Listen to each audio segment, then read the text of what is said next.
Good morning, students. It's class 8th, subject Social Studies.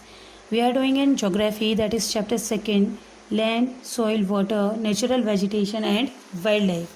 So, it's part 6 and today's topic is water resources. So, today we talk about management and conservation of water resource.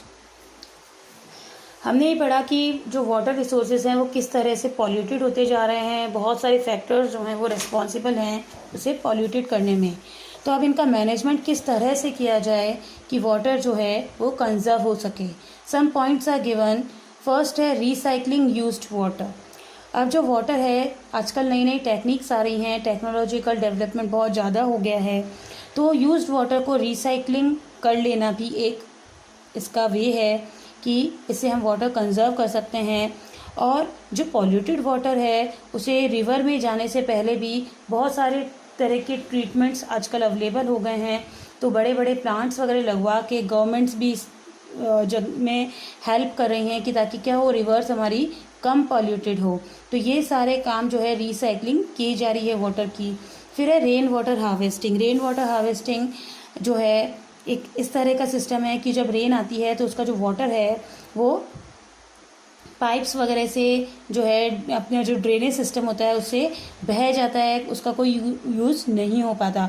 तो उसे utilise करने का एक तरीका है। उसमें ये होता है कि इसके लिए कहीं पे भी जो हमारा जैसे घर है या कहीं पे भी हम अगर रेन वाटर हार्वेस्टिंग करना चाहते हैं तो वहाँ पे प्रॉपर पाइप्स वगैरह बना दिए जाते हैं ताकि वाटर रेन वाटर जो है उसमें कलेक्ट होके एक टैंक बना दिया जाता है, उस बड़े टैंक में इकट्ठा हो पाए। और फिर ये जो स्टोर वाटर है उसे अलग अलग तरीके में जब भी नीड होती है उसको यूटिलाइज़ किया जाता है। तो इस तरह से जो है वाटर कंजर्व किया जा सकता है। फिर है अफॉरेस्टेशन। अफॉरेस्टेशन होता है यानी कि वनों का विकास करना, फॉरेस्ट्स को बढ़ाना। तो फॉरेस्ट कैसे बढ़ेंगे, जब ट्रीज़ को लगाया जाएगा, उनको ग्रो किया जाएगा। तो ये भी जो है ये वाटर रन ऑफ को एक तो कम करता है, और जो फ्लड की रिस्क है यानी बाढ़ वगैरह जब जहाँ ज़्यादा आती है तो वहाँ पर भी ये किया जाता है कि पेड़ पौधे ज़्यादा लगाए जाते हैं, ताकि एक तो क्या होता है कि प्लेन जो मैदान वगैरह होते हैं, ग्राउंड्स वगैरह होते हैं जहाँ पे ट्री वगैरह नहीं होते हैं, तो उसमें तो पानी का फ्लो बहुत तेज़ होता है। वो जो चीज़ साथ में है कि बहा के ले जाएंगे, अगर वहाँ पे ट्री लगा दिए जाएंगे तो पानी का फ्लो थोड़ा सा कम हो जाता है। तो इसके कारण भी जो फॉरेस्ट हैं उनको इम्प्रूव करने का एक वे माना गया है कि इस तरह से भी हम क्या कर सकते हैं, एक तो फ्लड की रिस्क को भी कम कर सकते हैं, वाटर का रन ऑफ जो हो जाता है कि वाटर बह जाता है तो उसे कम किया जा सकता है। सेकेंडली कि जो वेजिटेशन होते हैं और फॉरेस्ट जो होते हैं ये सॉइल को बांधे रखते हैं, मिट्टी को बांधे रखते हैं, तो इससे सॉइल में वाटर रिटेन रह सकता है और वो फर्टाइल बनी रह सकती है।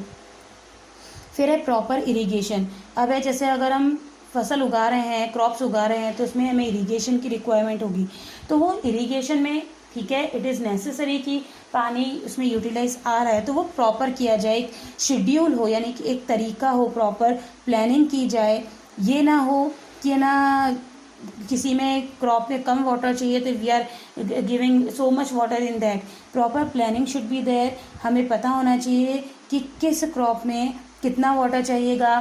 फिर आजकल जो नए तरीके आ रहे हैं लाइक स्प्रिंकलर्स वगैरह आ रहे हैं, तो वो उस तरह से यूज़ किए जाने चाहिए ताकि वाटर जो है वो सेव हो सके। प्रॉपर कैनल्स जो हैं वो मेनली बनाई जानी चाहिए और उन्हें लाइंड अप भी प्रॉपरली किया जाना चाहिए ताकि वाटर का जो वेस्टेज है वो मिनिमाइज किया जा सके। नेक्स्ट पॉइंट है proper utilization of water for domestic purposes.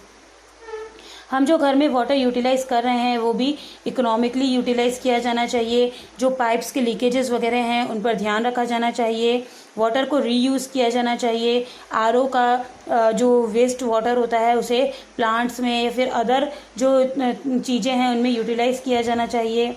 और कार वॉश करने में और नहाने करने में भी जो है 1 बकेट जो वाटर का जो स्लोगन है उसे यूटिलाइज़ किया जाना चाहिए, नियम चलाया जाना चाहिए। तो ये इस तरह के सारे वे हैं और मीन्स हैं ताकि क्या करें, वाटर रिसोर्सेज को यूटिलाइज़ करें प्रॉपर तरीके से, इकोनॉमी से।